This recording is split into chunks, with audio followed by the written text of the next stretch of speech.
Broadcasting from Eregion, Middle-earth, this is the Secret Fire Podcast, Sent to Burn at the Heart of the World, episode number 32. I'm Michael. And I'm Micah. On this episode, Caradhras the Cruel and the Redhorn Gate, the tallest of the mountains of Moria. And you already know what is going to happen. We invite you to come along, join the fellowship, become a servant of the Secret Fire, right here on the GCT network. This is your Great Commission transmission. For take two. Of course. I can't stand it when I forget to record the show. Well, it happens. No, it's not supposed to. It does happen. That's the problem. It happens often. Micah, what's been going on? Nothing. Nothing at all. No, you're reading the same book as me. Yep. What? Sorcerer's Stone? Yeah, so did you read through the entire series again and then starting all over? No, or do you skip around? I tend to skip around, but most often what I do is I start from the first, I get to the fourth, and then I stop halfway through the fourth, and I go back to the first.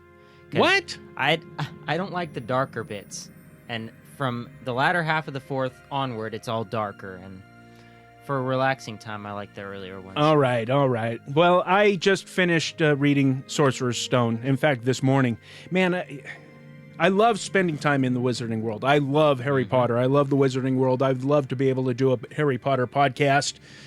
But there is not enough time in order to do that. So I don't think there's much risk of that happening as you're lifting your microphone up just a little bit over there. Everybody, you can hear that Brendan is not in the studio again. He just had the opening for his play Arsenic and Old Lace there in Shelbyville, Tennessee at the Community Arts Center, The Fly, as they call it, and he is directing as well as performing in that. And I saw a post that the first night, the opening night, was great.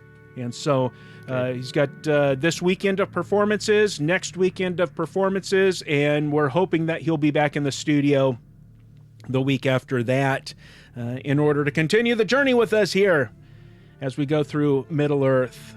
Did you have anything that you wanted to recap from last episode? No. You know, I think that we ought to go ahead and jump right into it, and we will go ahead and let Gimli recap it. We had a lot to say about Gimli on the previous episode. A fantastic character and really shining through so far in this chapter. There is the land where the dwarves worked of old. The places there stand tall in our dreams, but I know them and their names. For under them lies Khazad-dûm, the Dwaradelf, that is now called the Black Pit, Moria in the Elvish tongue. Yonder stands the Redhorn, Cruel Caradhras. Cruel or not, we must climb to the Redhorn Gate, under the far side of Caradhras. We shall come then, down by the Dimrill Stair, into the deep vale of the dwarves. My heart trembles at the thought that I may see it.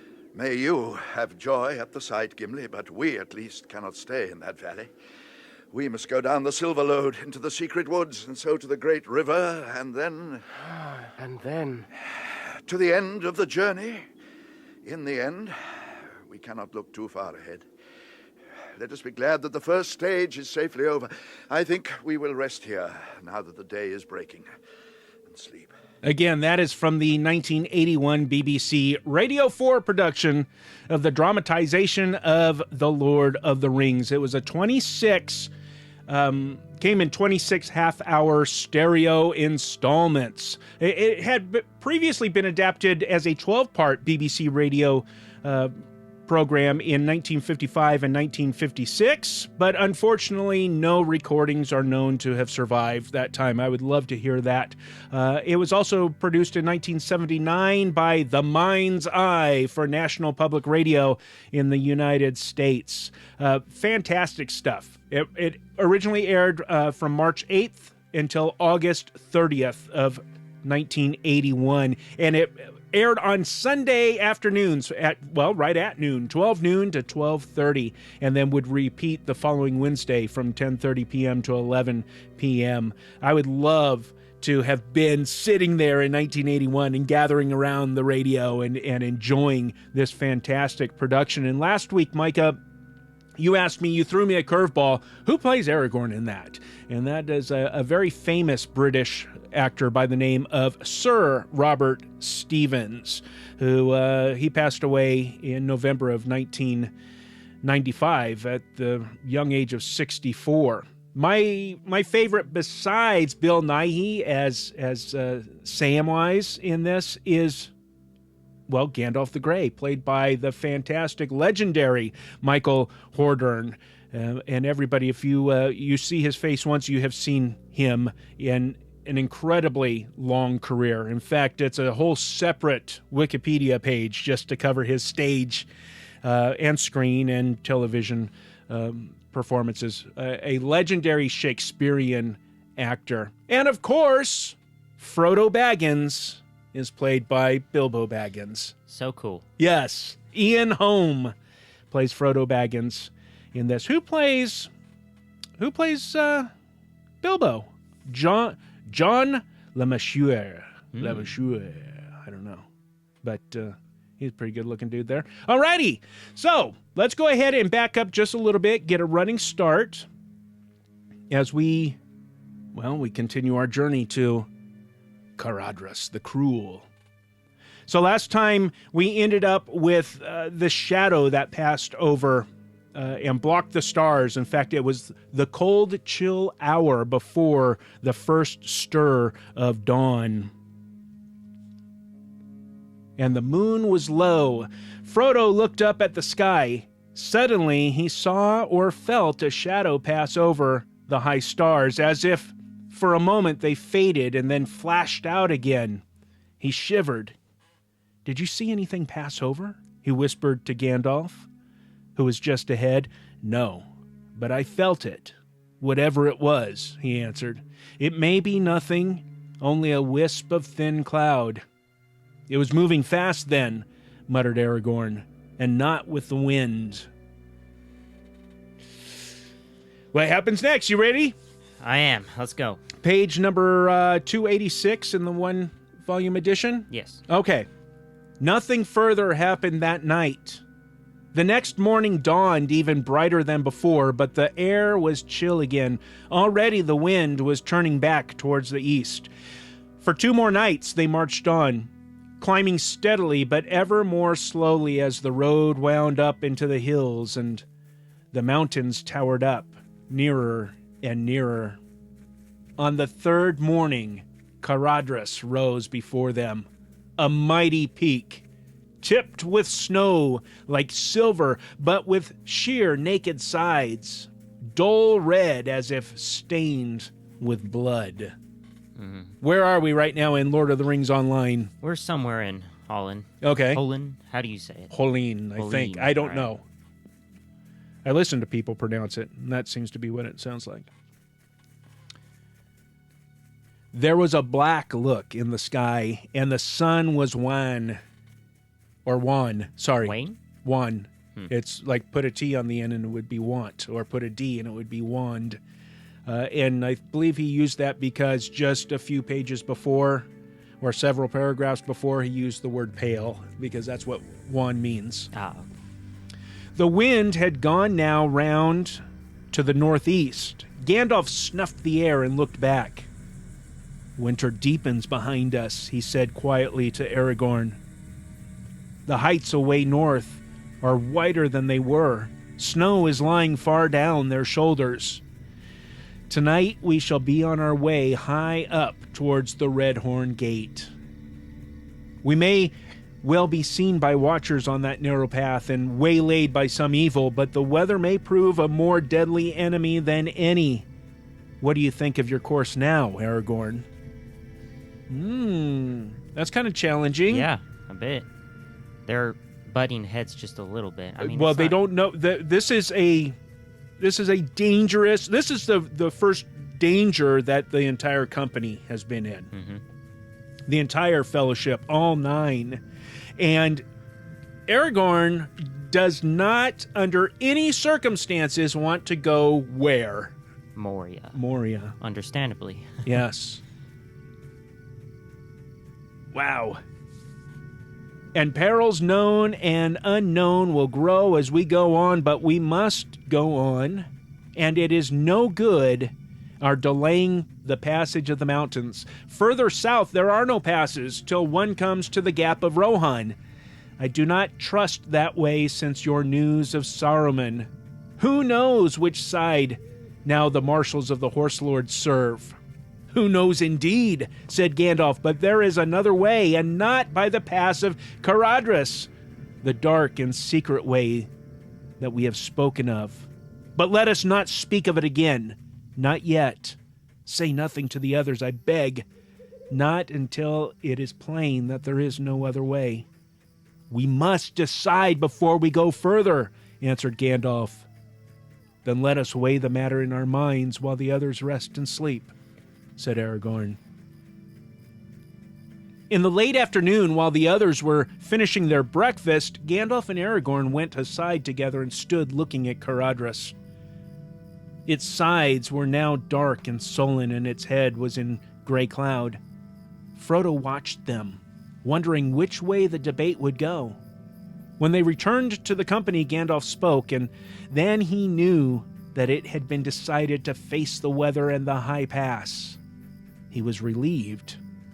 He could not guess what was the other dark and secret way, but the very mention of it had seemed to fill Aragorn with dismay, and Frodo was glad that it had been abandoned. That's powerful to see a character like Aragorn be afraid of taking a path, because he's the master of paths. He's been on them all. Yeah. Right? He knows what... Wow. It builds the tension and the drama going on. From, where were we? From signs that we have seen lately, said Gandalf, I fear that the Redhorn Gate may be watched, and I also have doubts of the weather that is coming up behind. Snow may come.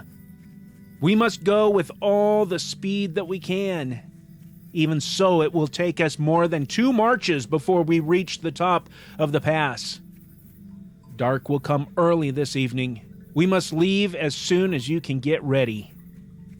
I will add a word of advice, if I may, said Boromir. I was born under the shadow of the White Mountains, and know something of journeys in the high places. We shall meet bitter cold, if no worse, before we come down on the other side. It will not help us to keep so secret that we are frozen to death. When we leave here, where there are still a few trees and bushes, each of us should carry a faggot of wood as large as he can bear.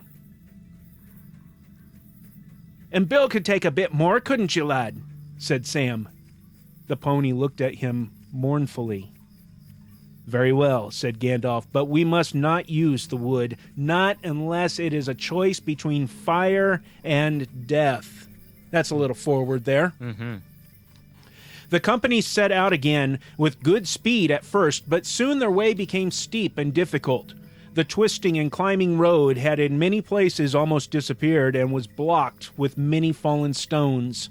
The night grew deadly dark under great clouds. A bitter wind swirled among the rocks. By midday they had climbed to the knees of the great mountain.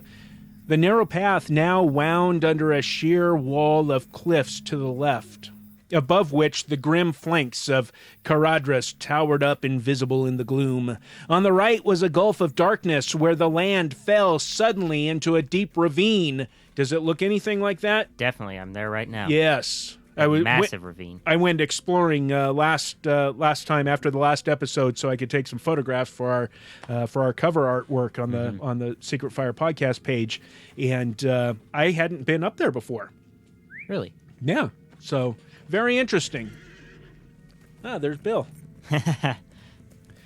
Laboriously, they climbed a sharp slope and halted for a moment at the top. Frodo felt a soft touch on his face. He put out his arm and saw the dim white flakes of snow settling on his sleeve. They went on. But before long, the snow was falling fast, filling all the air and swirling into Frodo's eyes. The dark, bent shapes of Gandalf and Aragorn, only a pace or two ahead, could hardly be seen. What quests are up there on the Redhorn Pass? Just a couple. There's actually a bingo quest that leads you up there, I believe. What? Yeah. And which I'm sure you've probably Well, done. then I must have been up there. Yeah. Okay. Huh.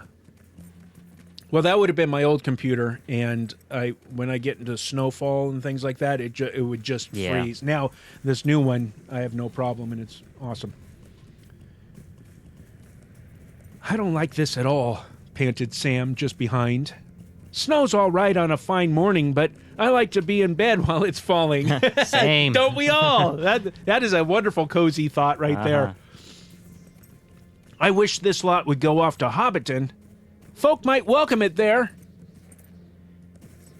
Except on the high moors of the North Farthing, a heavy fall was rare in the Shire and was regarded as a pleasant event and a chance for fun.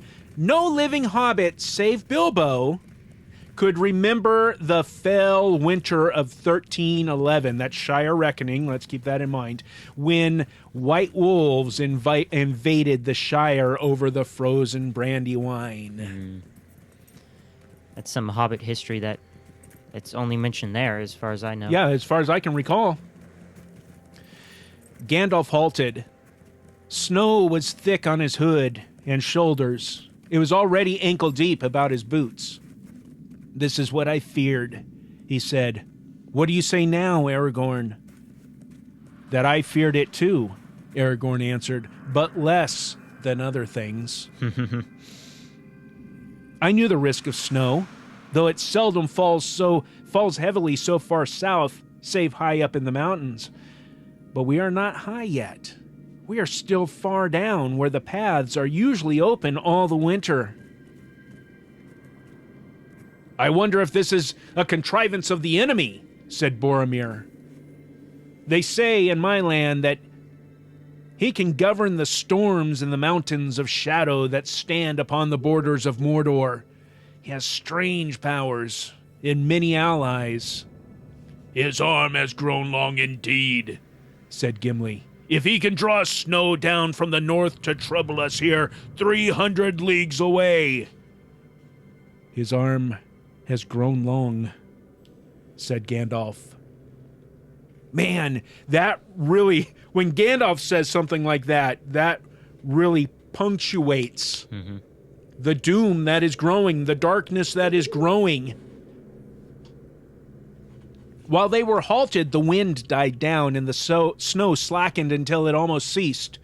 They tramped on again, but they had not gone more than a furlong when the storm returned with fresh fury. It's like the mountain saying, "Oh, they're undercover. I might as well not even waste my efforts right now." Yep. And a furlong is about, I think it's 1/8 of a mile. I think it's equal to something 660 feet, somewhere around there. Okay. I believe that it has to do with the original length was a furrow or a burrow, or as you are, field on the farm. How long are we going to plow a furlong? Okay, yeah. So it's not very far. Wow. The wind whistled and the snow became a blinding blizzard. Soon even Boromir found it hard to keep going. The hobbits, bent nearly double, toiled along behind the taller folk, but it was plain that they could not go much further if the snow continued. Frodo's feet felt like lead. Pippin was dragging behind. Even Gimli, as stout as any dwarf could be, was grumbling as he trudged. The company halted suddenly, as if they had come to an agreement without any words being spoken. They heard eerie noises in the darkness round them. It may have been only a trick of the wind in the cracks and gullies of the rocky wall, but the sounds were those of shrill cries and wild howls of laughter. Stones began to fall from the mountainside, whistling over their heads or crashing on the path beside them. Every now and again they heard a dull rumble as a great boulder rolled down from hidden heights above. "We cannot go further tonight," said Boromir.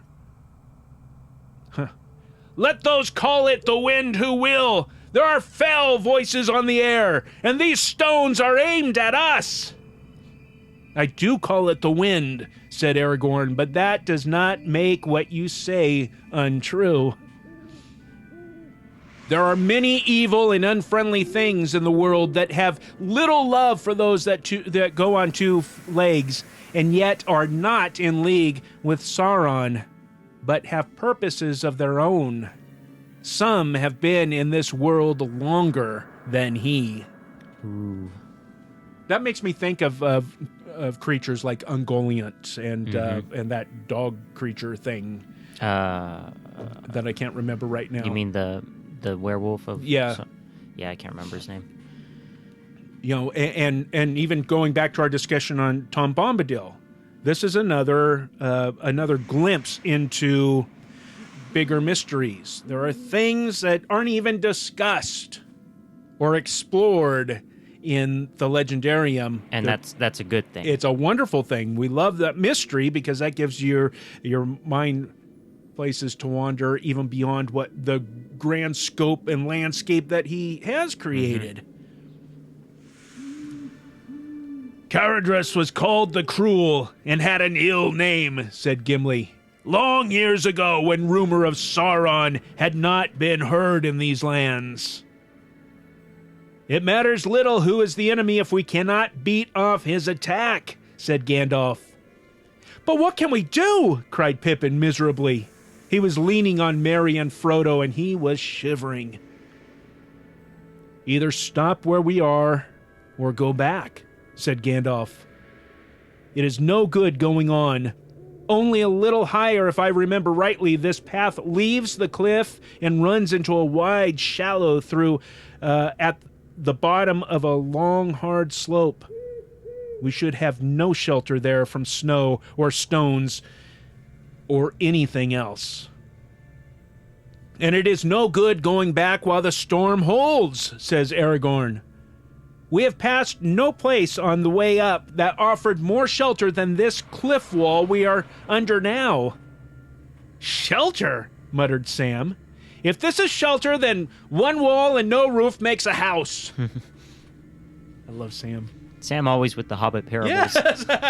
Maxims and all that stuff. The company now gathered together as close to the cliff as they could. It faced southwards, and near the bottom it leaned out a little so that they hoped it would give them some protection from the northerly wind and from the falling stones. But eddying blasts swirled around them from every side, and the snow flowed down in ever denser clouds. They huddled together with their backs to the wall. Bill the pony stood patiently but dejectedly in front of the hobbits and screened them a little. But before long, the drifting snow was above his hocks, and it went on mounting. If they had had no larger companions, the hobbits would soon have been entirely buried. A great sleepiness came over Frodo. He felt himself sinking fast into a warm and hazy dream. He thought of a fire. He thought a fire was heating his toes, and out of the shadows on the other side of the hearth, he heard Bilbo's voice speaking. I don't think much of your diary, he said. Snowstorms on January the 12th. There was no need to come back to report that. But I wanted rest and sleep, Bilbo, Frodo answered with an effort when he felt himself shaken, and he came back painfully to wakefulness. Boromir had lifted him off the ground out of a nest of snow. This will be the death of the halflings, Gandalf, said Boromir. It is useless to sit here until the snow goes over our heads. We must do something to save ourselves. This is a different Boromir than Peter Jackson's Boromir. Oh, definitely, yeah.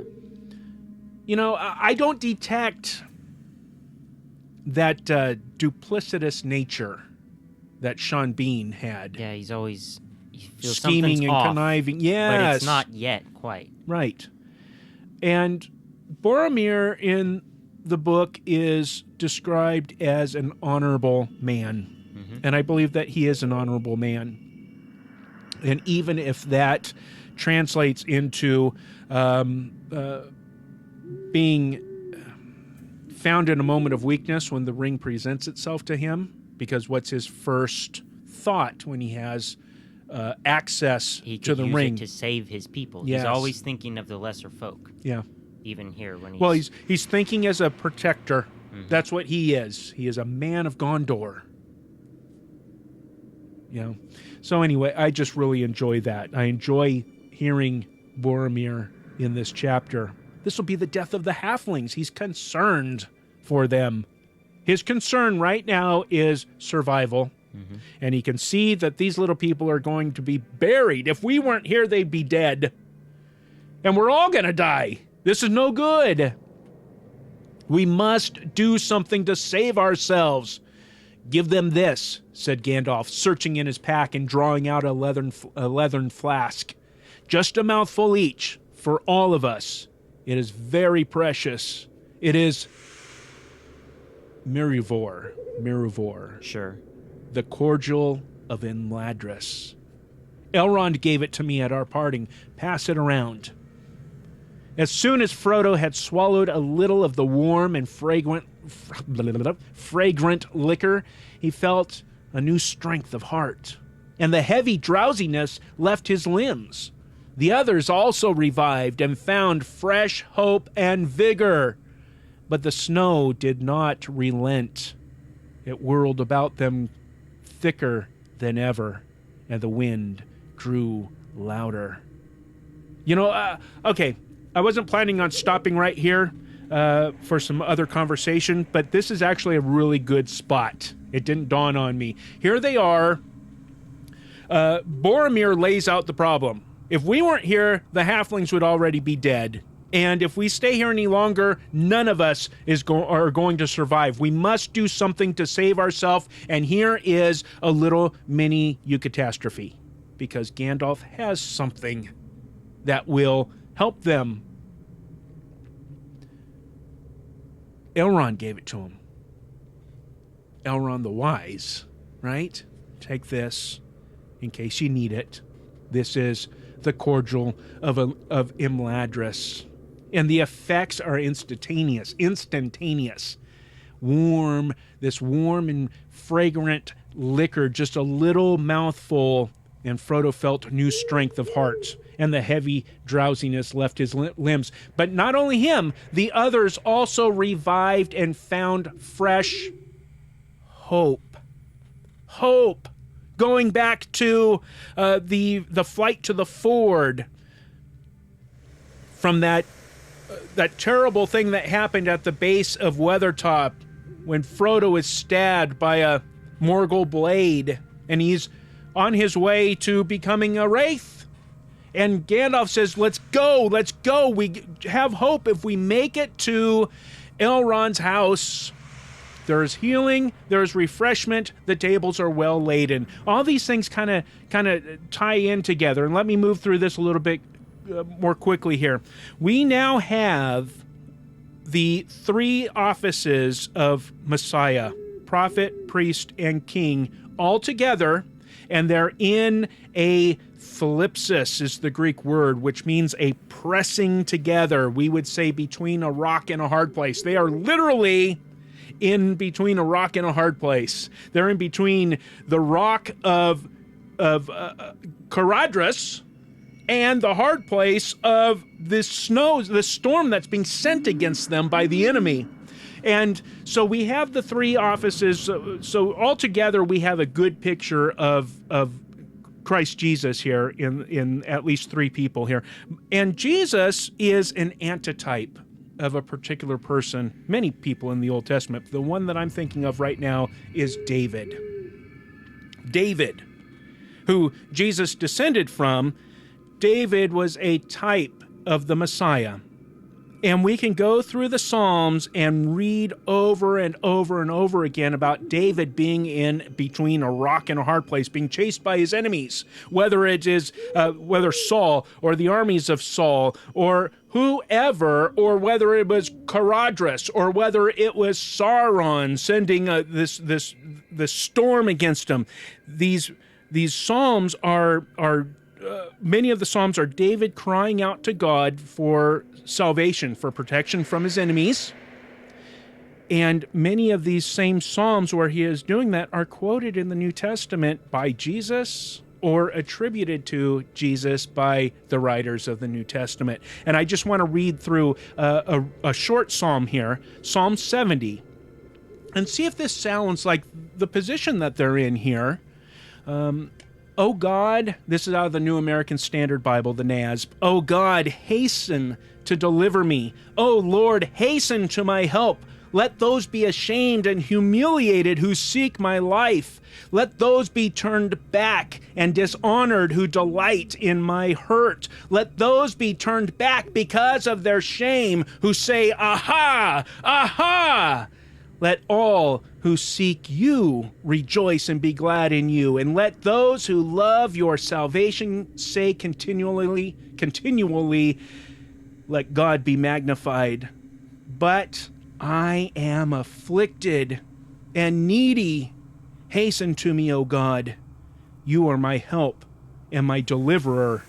O Lord, do not delay. That's where they find themselves right now. In fact, let's go down just a few verses into Psalm 70, because it just continues the thought. In you, O Lord, I have taken refuge. Let me never be ashamed. In your righteousness, deliver me and rescue me. Incline your ear to me and save me. Be to me a rock of habitation to which I may continually come. You have given commandment to save me, for you are my rock and my fortress. Rescue me, O my God, out of the hand of the wicked and out of the grasp of the wrongdoer and ruthless man, for you are my hope. O Lord God, you are my confidence from my youth.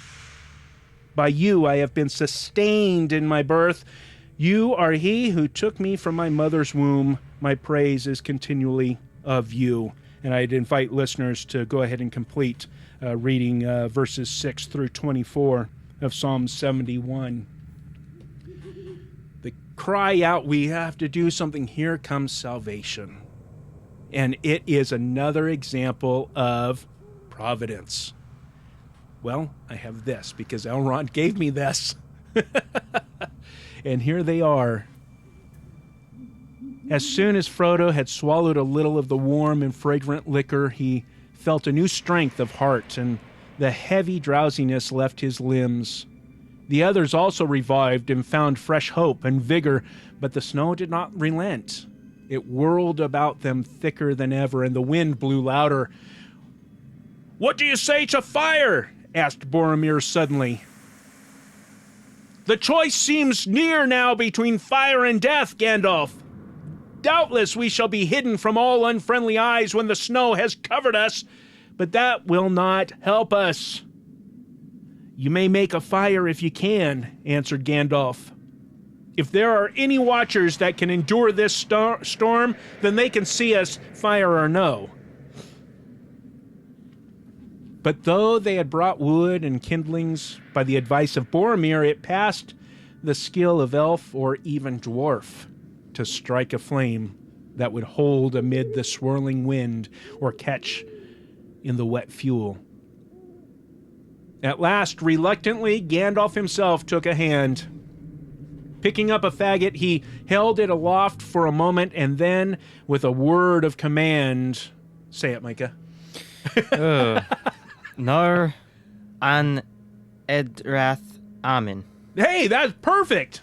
With Sure. that word, he thrust the end of his staff into the midst of it. At once a great spout of green and blue flames sprang out, and the wood flared and sputtered. There you go. I had to turn a page there. "If there are any to see, then I, at least, am revealed to them," he said. "I have written, 'Gandalf is here,' in signs that all can read from Rivendell to the mouths of Anduin." But the company cared no longer for watchers or unfriendly eyes. Their hearts were rejoiced to see the light of the fire. The wood burned merrily, and though all around it the snow hissed and pools of slush crept under their feet, they warmed their hands gladly at the blaze.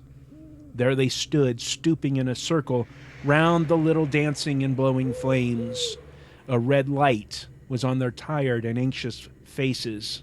Behind them, the night was like a black wall. That's another little glimpse. It reminds me of David. He'd call out to God, and God would send these little, reprieves. You can do it, David. You're the man for the job. Here, I'll send you some comfort here. Here's a cordial of Imladris to warm you up. Here's a fire, to warm you. These things that are taking place, it's all that it takes for this company to keep going. But the wood was burning fast and the snow still fell. The fire burned low and the last faggot was thrown on. The night is getting old, said Aragorn. The dawn is not far off. If any dawn can pierce these clouds, said Gimli. Boromir stepped out of the circle and stared up into the blackness. The snow is growing less, he said, and the wind is quieter. Frodo gazed wearily at the flakes still falling out of the dark to be revealed white for a moment in the light of the dying fire. But for a long time he could see no sign of their slackening. Then suddenly, as sleep was beginning to creep over him, he was aware that the wind had indeed fallen, and the flakes were becoming larger and fewer. Very slowly a dim light began to grow. At last the snow stopped altogether. As the light grew stronger, it showed a silent, shrouded world. Below their refuge were white humps and domes and shapeless deeps beneath which the path that they had trodden was altogether lost. But the heights above were hidden in great clouds, still heavy with the threat of snow. Gimli looked up and shook his head. Caradhras has not forgiven us, he said. He has more snow yet to fling at us if we go on. The sooner we go back and down, the better. To this all agreed, but their retreat was now difficult. It might well prove impossible. Only a few paces from the ashes of the fire, the snow lay many feet deep, higher than the heads of the hobbits. In places, it had been scooped and piled by the wind into great drifts against the cliff. If Gandalf would go before us with a bright flame, he might melt a path for you, said Legolas. The storm had troubled him little, and he alone of the company remained still light of heart. If elves could fly over mountains, they may fetch the sun to save us, answered Gandalf. But I must have something to work on. I cannot burn snow. Well, said Boromir, when heads are at a loss, bodies must serve, as we say in my country, which is a nice proverb, maxim of Gondor. The strongest of us must seek a way. See, though all is snow-clad, our path as we came up turned about that shoulder of rock down yonder. It was there that the snow first began to burden us. If we could reach that point, maybe it would prove easier beyond. It is no more than a furlong off, I guess. Then let us force a path thither, you and I, said Aragorn. Aragorn was the tallest of the company, but Boromir, little less in height, was broader and heavier in build. He led the way, and Aragorn followed him. Slowly they moved off and were soon toiling heavily. In places, the snow was breast high, and often Boromir seemed to be swimming or burrowing with his great arms rather than walking. Legolas watched them for a while with a smile upon his lips, and then he turned to the others. The strongest must seek a way, say you? But I say, let a plowman plow, but choose an otter for swimming, and for running light over grass and leaf, or over snow, an elf. With that he sprang forth nimbly, and then Frodo noticed, as if for the first time, though he had long known it, that the elf had no boots, but wore only light shoes as he always did, and his feet made little imprint in the snow. Farewell, he said to Gandalf. I go to find the sun. Then, swift as a runner over firm sand, he shot away, and quickly overtaking the toiling men, with a wave of his hand as he passed them, bye, and sped into the distance and vanished around the rocky turn. That's what I feel. Well, I feel a lot of things about Peter's elves lack elvenness, but that especially. They're humorous. Yes, lighthearted. Lighthearted yes. folk, you know? Yeah. I love that. Bye. I go to seek the sun. What did Gandalf say? The others waited, huddling together, watching until Boromir and Aragorn dwindled into black specks in the whiteness. At length, they too passed from sight. The time dragged on, the clouds lowered, and now a few flakes of snow came curling down again. An hour, maybe, went by, though it seemed far longer, and then, at last, they saw Legolas coming back. At the same time, Boromir and Aragorn reappeared around the bend, far behind him, and came laboring up the slope. "Well," cried Legolas as he ran up, "I have not brought the sun. She is walking in the blue fields of the south, and a little wreath of snow on this Redhorn hillock troubles her not at all. But I have brought back a gleam of good hope for those who are doomed to go on feet. There is the greatest wind drift of all just around the turn, and there our strong men were almost buried. They despaired until I returned and told them that the drift was little wider than a wall.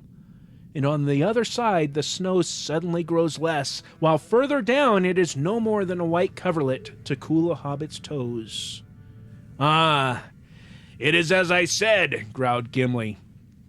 "It was no ordinary storm. It is the ill will of Caradhras. He does not love elves and dwarves, and that drift was laid to cut off our escape."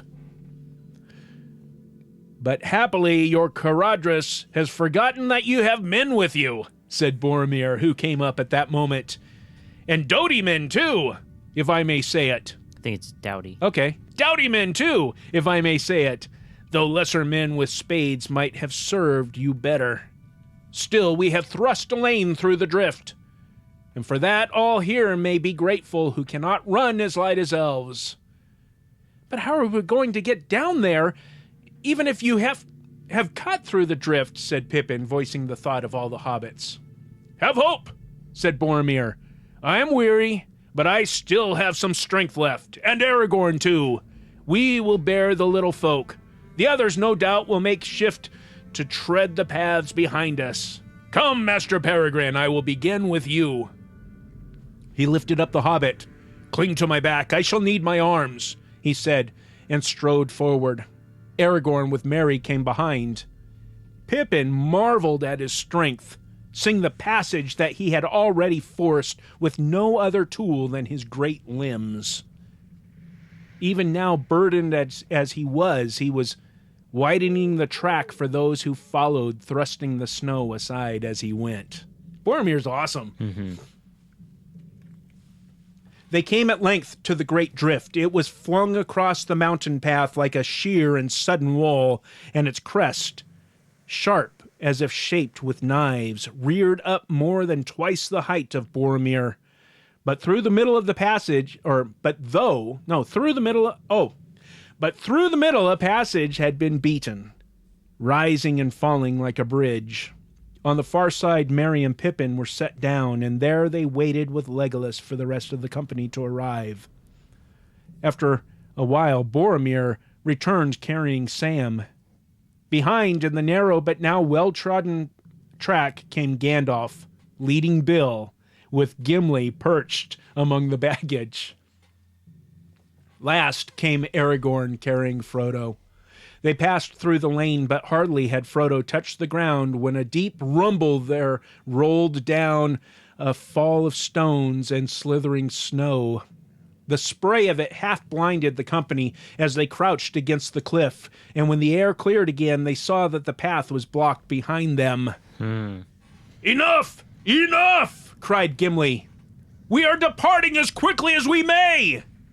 And indeed, with that last stroke, the malice of the mountain seemed to be expended, as if Caradhras was satisfied that the invaders had been beaten off and would not dare to return. The threat of snow lifted, the clouds began to break, and the light grew broader.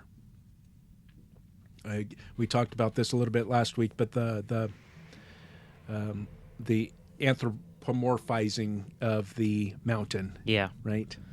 And a long time ago, I don't remember which episode it was, I said something about the waters of Caradhras, or the waters that flow down into the Bruinen from the mountains, had a certain...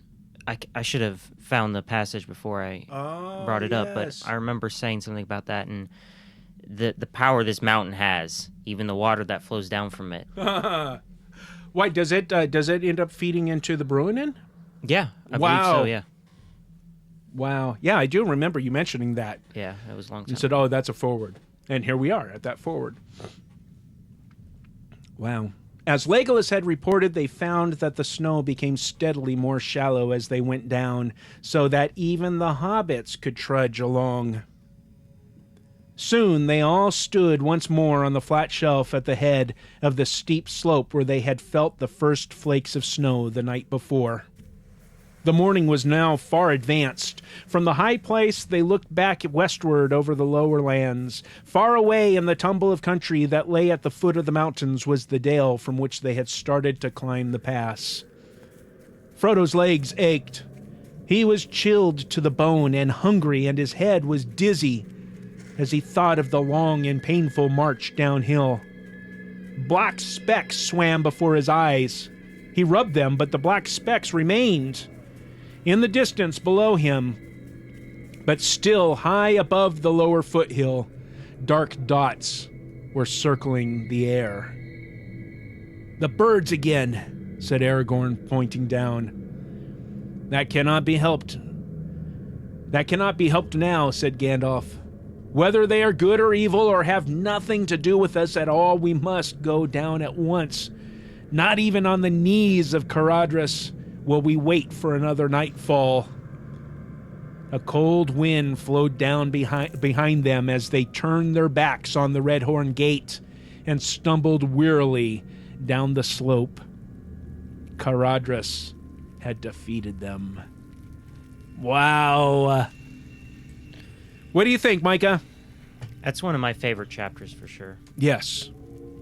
It's just the power that you feel swirling around this mountain, and it's not even in the movie. I believe it was made out to be that Saruman had been sending the storm, but no, it's the mountain itself. Yes. That's powerful. Oh. This thing that has been there before even any of these people. An enemy, but not Sauron. No. And certainly not Saruman. It's an enemy that has been there, Just that a fell predates. force. Yes. Fantastic. And, he's really, Tolkien really drawing on old epics, for that concept. Mm-hmm. Again, the anthropomorphizing, if that's the proper word, of Caradhras. Fantastic chapter, fantastic action. They got as far up as they could before Caradhras finally defeated them. Mm-hmm. Tried. They kept going, and they had help along the way. Yeah. And that is what reminds me of David and fulfilled ultimately in Christ. And here we had the prophet Gandalf, the priest Frodo, and the king Aragorn all together. Now, did Caradhras really win? Or did he just prevent them from going that way? Well, if that was its intention, then yeah, it was a victory for them. Well, now, if Caradhras is, it is one of the mountains of Moria. Moria is underneath of three mountains. Those three that we talked about, Caradhras, Silverteen, and Cloudy Head, right? So is Caradhras forcing them down into Moria? Ooh, that's an interesting thought. Is there some kind of collusion taking place? Who knows? Wow. Interesting theory. Yes. Well, and that is where we stop with the reading today. You need say no more. we'd best get a move on. There are still goblins about. Oh, bother. More mountains? No, don't you see? The sun is setting in the west, behind the mountains. We're on the other side, to the edge of the land beyond. So, dear listeners, what part of this discussion, what's this chapter? The Ring Goes South. Yes. Of what we discussed today, what really stood out to you? What sticks out to you? What thoughts do you have? What do you want to bring to the fellowship that we can share with everybody out there that is listening? We'll give you all the ways to contact us here in just a moment. But in the meantime, the party replies did not go unanswered. What on earth are these? Replies to the party invitations. Good gracious. Yes, good gracious. We always ask for, one of the things that we ask you to do for us is to leave us a review in iTunes, because that helps to bolster and improve the discoverability of the show when people are searching their podcast app on their iPhones or iPads or what have you. And we got a new review titled Enjoyable, Lively, Yet Deeply Profound. 5 stars left by TWZ17. The review says, a great breakdown of the brilliant work of Tolkien. 3 different characters walking the long roads through Middle-earth. Well, it's been 2 characters here the last couple of times, but this, continuing on, the search for Christian symbolism and deeper meaning is one of the greatest fruits of this podcast. Keep up the good work. Thank you so much, TWZ17. Yes, thank you very much. That is so encouraging, and really, we don't feel that we deserve those kinds of accolades. We're just here talking about what we love, and we're just so blessed that so many of you out there enjoy the format, enjoy how we do this, enjoy the discussions that we have. It's so encouraging. So we can't thank you enough. And welcome to the fellowship. We are blessed to have you in the fellowship. So nothing going on, Micah? No, nothing you need to talk about. What about you? Just doing all this stuff. Hey, you know what? Here's something that's neat. So I'm preparing, I do a radio show on the weekends on our local radio station, a music show, and I'm preparing for next weekend, because it's on Saturday and Sunday mornings. I'm preparing for St. Patrick's Day weekend. Okay, and so put together a playlist, and one of the songs in that playlist is by our very own Mark Gunn, a version of Johnny Jump Up that he recorded. I can't remember which album it's on right now. Oh, forgive me. Happy Death Songs, or what? I don't have iTunes pulled up right now, so forgive me. But regardless, looking forward to sharing that. And Mark just released a brand new album. I believe it's another album dedicated to Firefly. So if you don't follow him on Twitter, you really need to. Mark Gunn Music. And remember, that's MarcGunn Music on Twitter, or go to markgunn.com to his website. He's also part of the Brobdingnagian Bards, who provided our theme song. And so we'll give you the link to their website a little bit later on. And I believe the Brobdingnagian Bards they have a like a Kickstarter campaign or something going on for a new album of the Bards. And really looking forward to that, because it's great when he works with Andrew, because Andrew is a multi-instrumentalist and things such as that as well. So anyway, that's it. But next time we are going to move on to Lord of the Rings, Book 2, Chapter 4, A Journey in the Dark. Are you excited to start? How many episodes do you predict for A Journey in the Dark? Well, we did 4. Minimum of 3. Okay, yeah. Micah, that's where we get to the big one. I am a servant of the secret fire. Spoilers. Oh, sorry. Anyway. All right, well, that's it for this week, or this time. But before we leave, we have some party invitations to send out. The Secret Fire podcast is live in the GCT Network studio whenever we are actually live in the studio.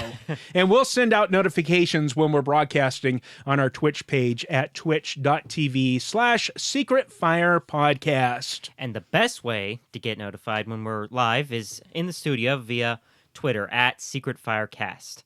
And you can join us in the Arkenstone server on Lord of the Rings Online at lotro.com. You can send us email to secretfire@gctnetwork.com or call the Hobbit hotline at 507-407-GCTN. Leave us a voicemail and we can share it with the listeners on an upcoming adventure here.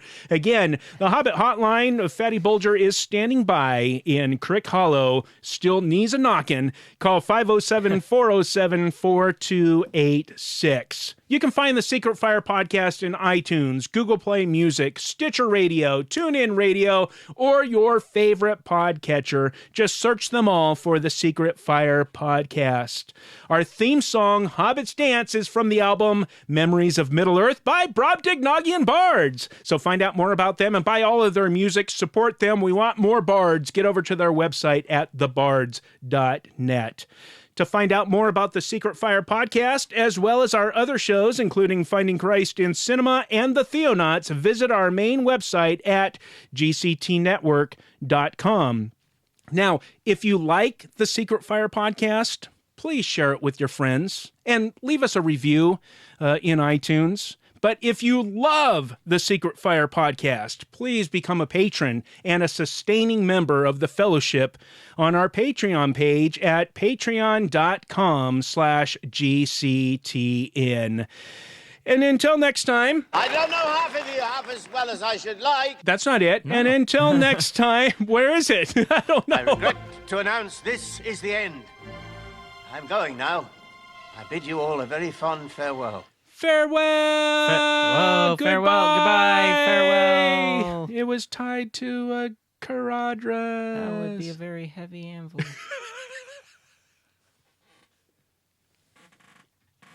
Yeah! All right. If you have been watching the video here, thank you for joining us. We do appreciate that. We're going to do whatever we can to be in the studio next week. But if not, we'll be back soon. And go ahead and stop recording there. Oh, yeah. This video will be uploaded to our YouTube channel at, well, you just have to search YouTube for Secret Fire Podcast. And we'll see you next time.